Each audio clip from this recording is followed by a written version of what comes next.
Good morning and welcome to the G20 Africa Investment Forum, the lady who's been making you stand multiple times. My name is Nkrimela Andrew, and I'm excited to and have the honor of guiding you through a day that brings together policymakers, investors, and industry leaders who are serious about ending energy poverty on this continent and unlocking full potential of Africa Energy's resources.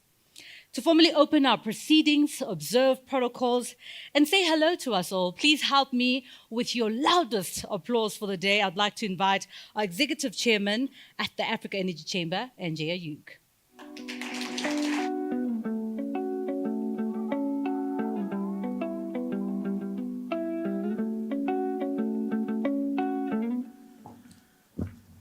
Good morning. I was just told by Minister Mantashe to not pollute the environment. Only you can do that.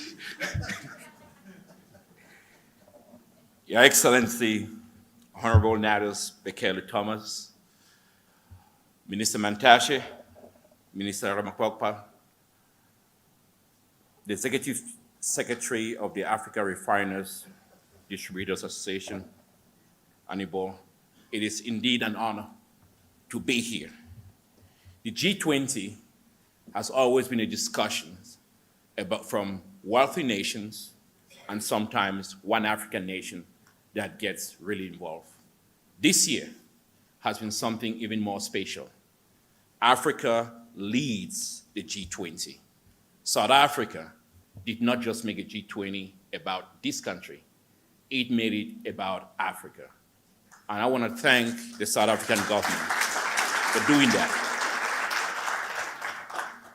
Throughout G20 dialogues, we at the Chamber have been involved in one way or the other. But most importantly, this country, its government, engage African leaders all across the board.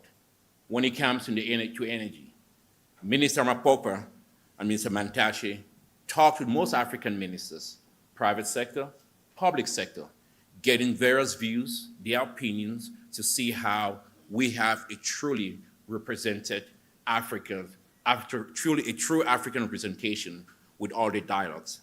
I can report to you, Africa was at the table, had participated, and our views have been heard thanks to South Africa. It showed leadership. And Mr. Mantashe, Mr. Ramaphosa, we thank you. As we have this gathering here, we also felt it was important for us to give them a chance to report to us some of the issues that they've discussed. Issues around energy poverty. That's as we sit here, we still have 600 million in our continent and more without access to electricity, 900 million without access to clean cooking. That is a human rights issue and a critical issue of our time. We are still living in Africa that we still need more than $15 billion investment when it comes to refineries, and also a lot more investment when it comes to our energy infrastructure. Because if we don't have that energy infrastructure, then we still keep our continent at a place where it's going to be dependent on external forces when it comes into that.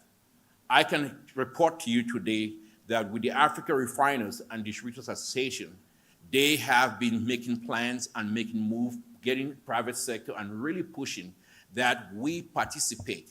It is time for us to look at Africa differently. At a continent that we still have to rely on external forces to invest. But we are still looking at almost $400 billion in African pension funds. But we reside in mostly Western countries, but we have to think different. How do we tap into pension funds to really finance our energy deficit, our energy infrastructure, and give Africans a fighting chance? Because there's nothing we could do, whether you look at renewables or you look at fossil fuels. But when you get this energy, you have to get this energy to people. Grid, boosting our grid infrastructure, and looking at tank farms, refining capacities, we might have to start thinking different. We might have to put skin in the game, folks. It's time for us to put skin in the game.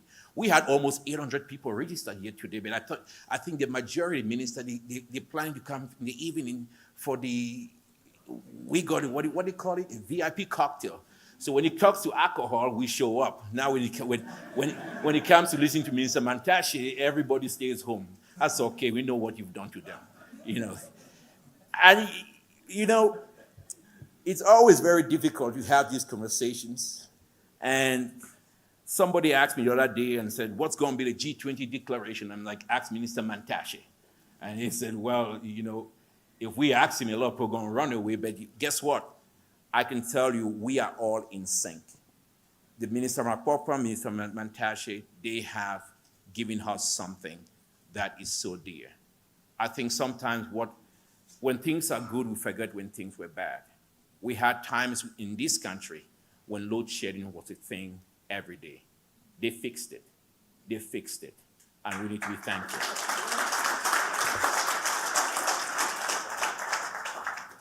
We're not done yet. We still need more. And I think that IRP sends the right message as to where we're going.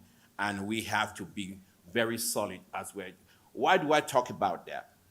When we get a South Africa that is strong, when you get a South Africa that leads, it means Africa leads. From Cape to Cairo, this continent can lead.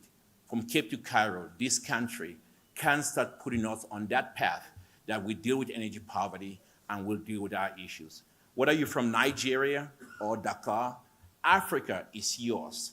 Africa is a place where we need to sit and heed to that clarion call to invest. At a time when everybody counts us out, we should be that generation that counts ourselves back in. That generation that says that we are going to change how things used to be. And we can charter that path, a path written by our own self. But we also have a choice to be, like what Mother Teresa will say, a pencil in the hand of God writing our own history. But that in itself starts with us. It starts from forums like this. It starts with how we protect the investments that come into this continent. But it also starts with us being very proud of our natural gas and even renewables, that we will not let somebody write the rules of what Africa would use to industrialize. Of course, we want to decarbonize, but what is there to decarbonize? The wealthy nations need to decarbonize. African nations need to industrialize. We must look at Africa first. Some choose not to be part of this today. That's okay, it's their loss. But we choose to be part of this because we are children that still have a future. We are a continent that is still young, with its majority under 25. That majority under 25, sometimes silent, sometimes not being able to be in these rooms. But as we sit here, we speak for them. We bring them in. The opportunities that we create tells those young people that can be here, that sometimes stuck in the back, it's us saying, come on down, come eat on my table. But as we move, we look at it and I see an old Yankee in the back with a cowboy hat, and it's nice to have you. You did a really good job. But we look at guys like that and we say, times have changed. It's time for us to pass the torch to our young people. Pass it on and say and tell them to climb to bigger mountains, not the Kilimanjaro, but even bigger, that they can go as much as you can see the Everest. And so keep climbing, young people, because you know what? This continent belongs to you. Energy belongs to you. But while they're climbing, I tell the old guys like Minister Mantashe, turn back, look at them, and pass the rope and say they have other mountains to climb, but they still will be climbing too. And we will reach an African mountain that we have climbed, and we are there when those lights can light up, when we can power industries, and we can light up this continent and drive Africa to be that continent of the future. Thank you for giving this little country boy a chance to address you this morning, and I look forward to having a really good time. And if there's some whiskey in the evening, I want my share too. Thank you.